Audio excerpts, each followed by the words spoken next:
Right, let's have a look at how we can get stories out and distributed online, to the web, tweeting, onto our Facebook page, things like that. You've got a variety of different ways of doing it. Here we are in a story view, and we have an option here to publish this story to a website.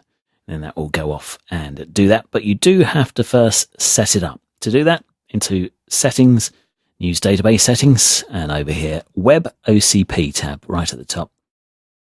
And what we're going to do, for reasons of speed, is just publish it to a file here on my local computer, but this can be an FTP site. You can add in the details, the username and password, and also the publish path as well. Also some options here to warn you if things are missing from your web story view, which you can see from that internet tab, and you can send an email notice off to say that it's been successfully published. Also, you can choose whether or not to publish the images and publish the audio, and if you do, in what format that audio will be in. So that's the main settings. These are settings dependent on if you're in the bulletins view or whether you're sending off individual stories, whether you want to send them off as an RSS feed as well, which you can do, and also if you want to publish to social media, which we'll do in a future video. So first of all, let's just have a look here, and we're going to publish an individual story. And there's a template path, and it's asking us which template to use for the story template, and also what to call the file name. So we're going to use, so we've got the variety here. We're going with story template. So if we go to this template path, which I've got down here,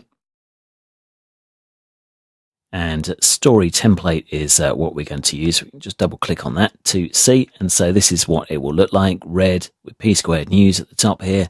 Story web title, the subtitle, the body, any images, and also the audio to click here. So that's kind of what it's going to look like, and it's using OCP, which if you're familiar with Myriad Playout, then you'll be familiar with OCP, and basically anything in these brackets is going to be replaced with the actual proper data, as it were.